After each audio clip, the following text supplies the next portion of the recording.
오늘은 사무엘하 14장 말씀으로 우리 오전 은혜를 나누겠습니다. 지금 다윗이 승승장구하고 연전연승을 하고 그렇게 한 끝에 이제 사울의 가문이 몰락하고 명실공히 이스라엘의 왕이 되었습니다. 완전히 이스라엘을 통일한 이제 그런 왕국을 세웠는데,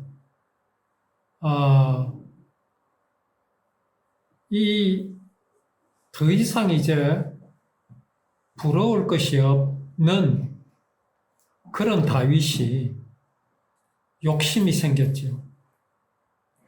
그래서 신하의 여인을 아내를 빼앗았습니다. 그게 마무리가 되자 집안에 큰 일이 일어났는데, 셋째 아들인 그 압살롬이 암논을 죽이는 일이 일어났습니다. 그 압살롬의 여동생을 그 암논이라는 그 왕자가, 첫째 아들이 이제 말하자면 강간을 했지요. 그렇게 해서 압살롬이 암논을 죽여버렸습니다.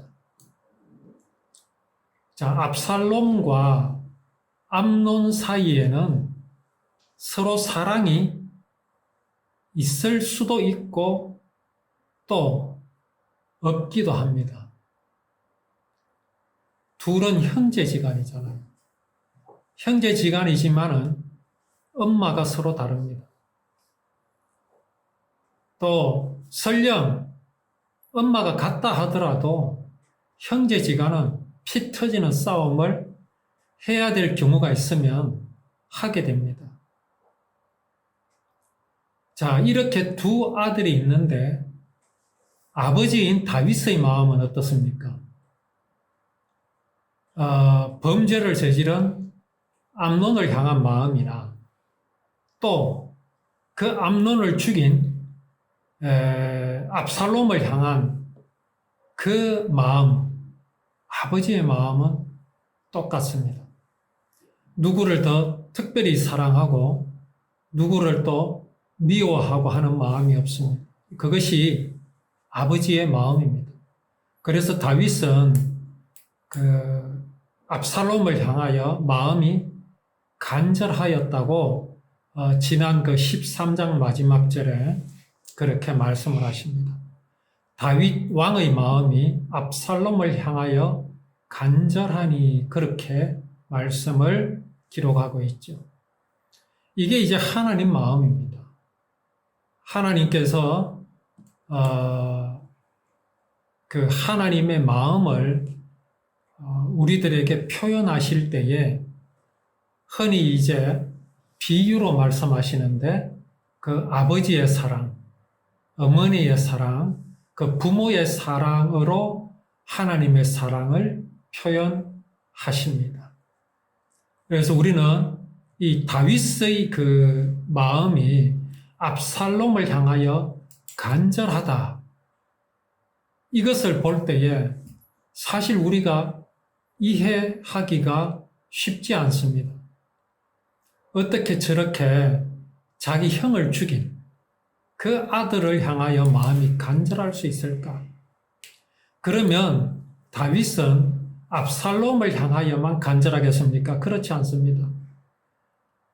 그 자기 딸을 엄마가 다르지만 그 이복 여동생을 강간을 한 그 암논까지도 다윗은 사랑하고 있었다라는 것을 우리가 알 수 있죠. 그 암논이 죽었다는 것으로 다윗이 얼마나 슬퍼했습니까? 그 죄는 참으로 엄청난 죄임에도 불구하고 그 다윗의 마음이 암논이나 압살롬을 향하여 간절하다라고 말씀을 하시지요. 이것이 하나님 사랑입니다. 오늘날 교회는 하나님의 사랑을 자꾸 가리고 있어요. 뭔가를 해야 하나님이 사랑하는 것으로 그렇게 뉘앙스를 풍깁니다. 말은 아니라고 그러지만 자꾸 하는 말들이 보면 뭔가를 열심히 하면 하나님이 더 관심을 가져주시고 사랑하실 것 같이 그렇게 말을 합니다. 전부 거짓말입니다.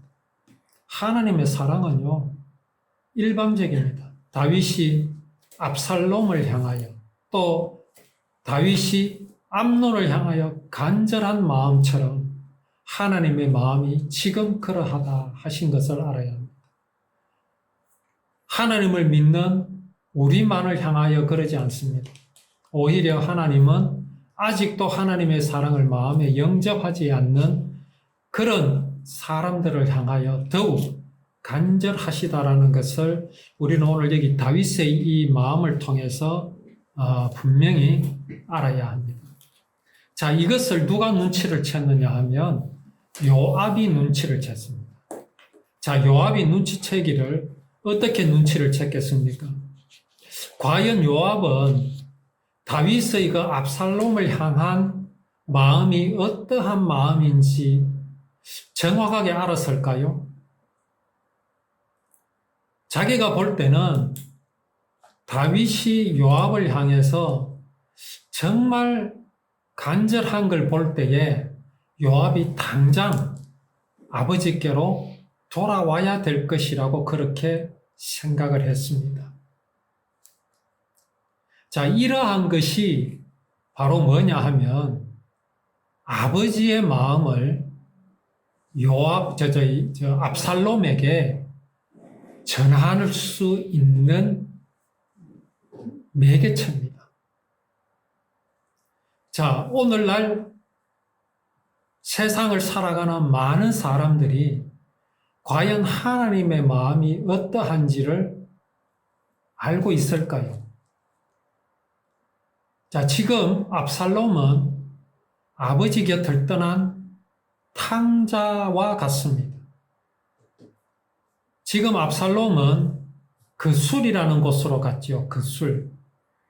이방 나라로 도망을 갔습니다.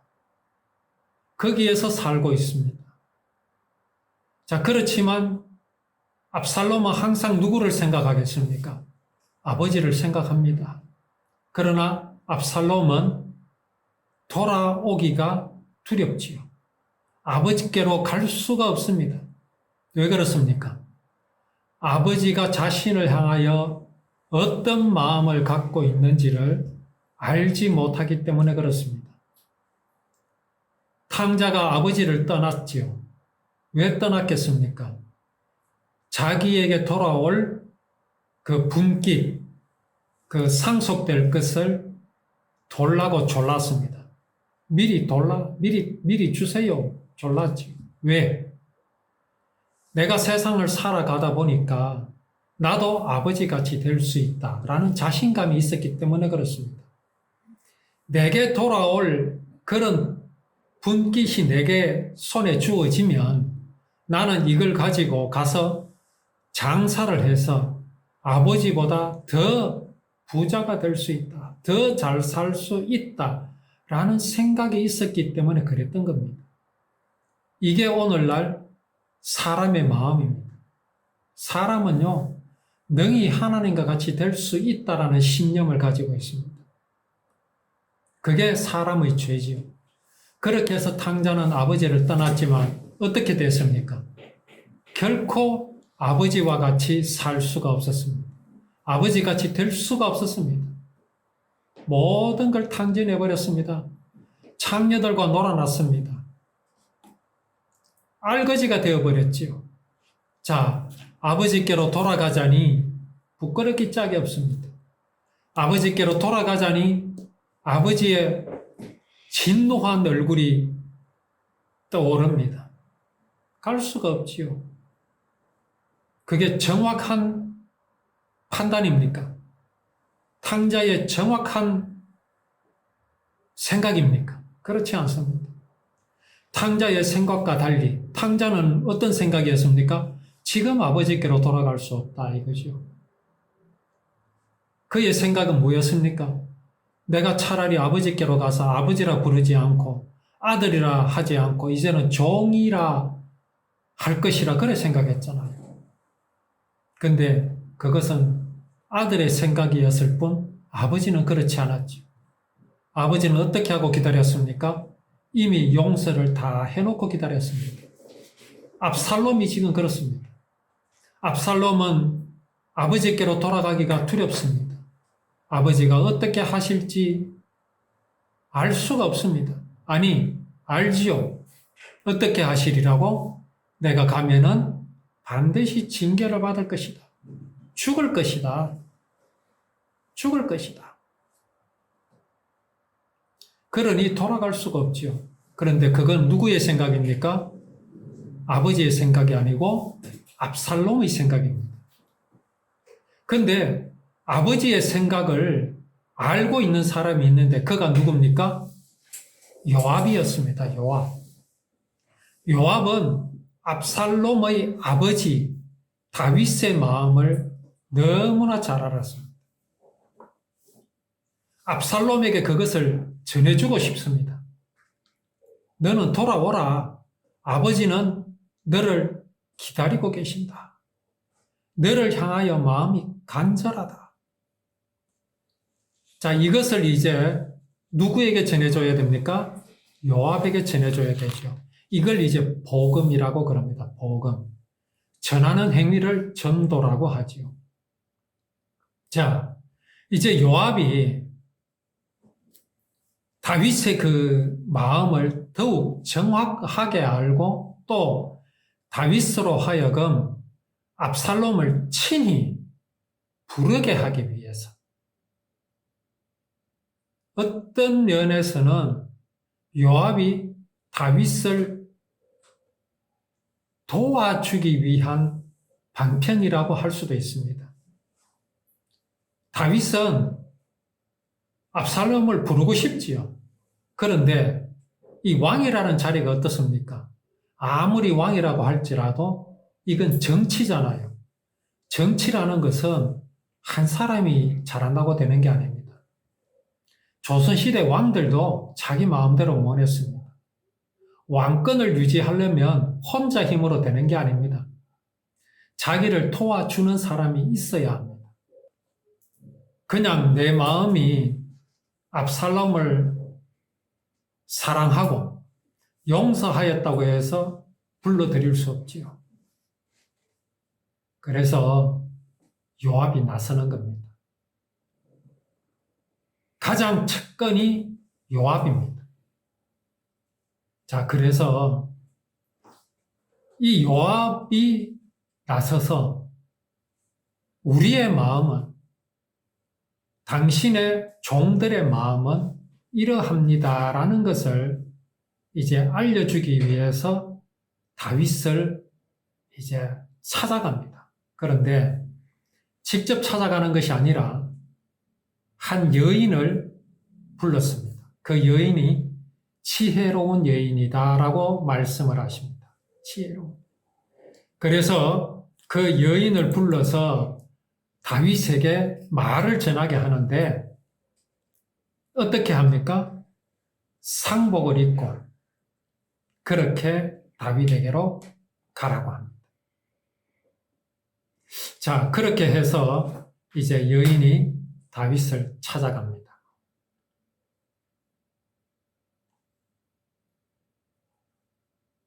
자,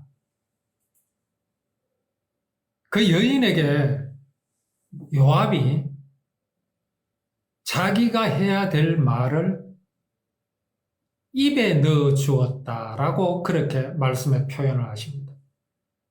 참으로 적극적인 표현이죠. 입에 넣어 주었다. 그 여인은 다윗에게 가서 자기 말을 해서는 안 됩니다. 누구의 말을 해야 됩니까? 요압의 말을 해야 됩니다.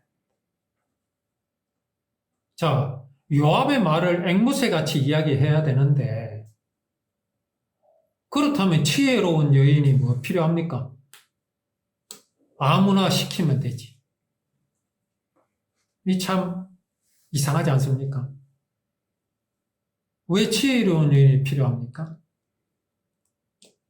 여기에서 우리가 알 수 있는 게 있습니다. 요압의 생각을, 요압의 말만 전하는 것이 아니라 앵무새는요, 말을 흉내낼 뿐이지 그 말의 뜻을 모릅니다. 그걸 앵무새라고 합니다. 녹음해서 틀어줘서는 그 마음을 알 수가 없습니다. 그래서 아무 사람이나 보내서 되는 것이 아니고 지혜로운 사람이 필요합니다. 지혜로운 사람은 내게 말을 전해주고 그 말을 옮겨야 할 대상에게 내게 말을 전해달라고 부탁하는 사람의 마음을 정확하게 압니다. 그리고 그 마음을 정확하게 전해줄 수 있습니다. 그래서 지혜로운 사람이 필요한 겁니다. 요압은 내 마음을 정확하게 다윗에게 전해줄 사람을 찾았는데 그게 바로 지혜로운 여인이었습니다. 우리가 하나님의 마음을 사람들에게 전할 때에 필요한 것이 지혜입니다. 그냥 전해서 되는 게 아닙니다. 생명이라는 것을 전하는 것이기 때문에 지혜가 필요하지요. 그래서 지혜는 지식과 다릅니다. 지혜는 하나님의 마음을 정확하게 아는 것을 지혜라고 합니다. 생명을 아는 것을 지혜라고 합니다. 단순히 지식과 다르다는 것을 알아야 합니다. 그래서 왕께 들어가서 이제 여인이 말을 하는데 어떤 말을 합니까? 자기 집에 일어난 일이 있었다라고 말하지요. 남편이 죽었고 아들이 둘이 있는데 이 아들이 목숨을 걸고 싸웁니다. 참 자식은 그래요. 자식은 형제간끼리 서로 사랑한다 그러지만 부모가 자식을 사랑하는 것을 따라갈 수가 없습니다.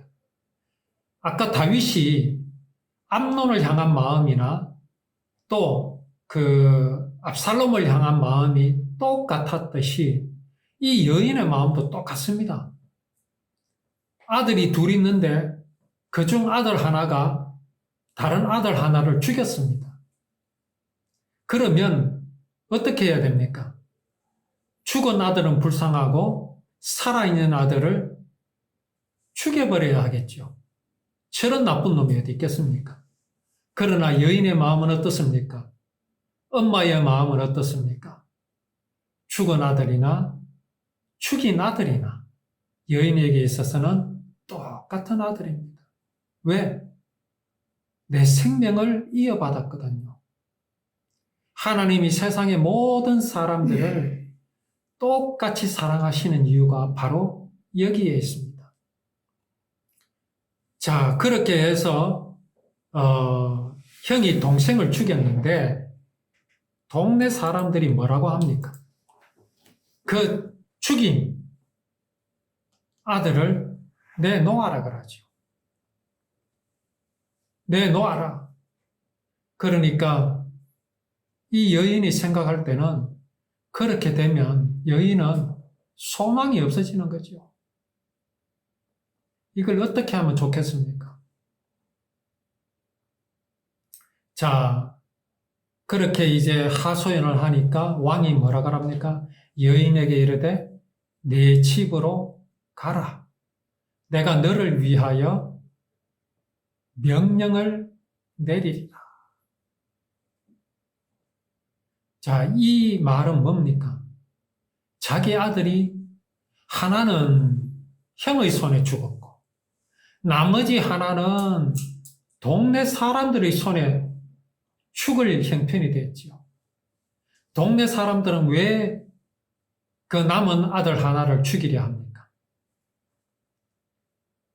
그 이유는 사람을 죽였기 때문에 그렇습니다.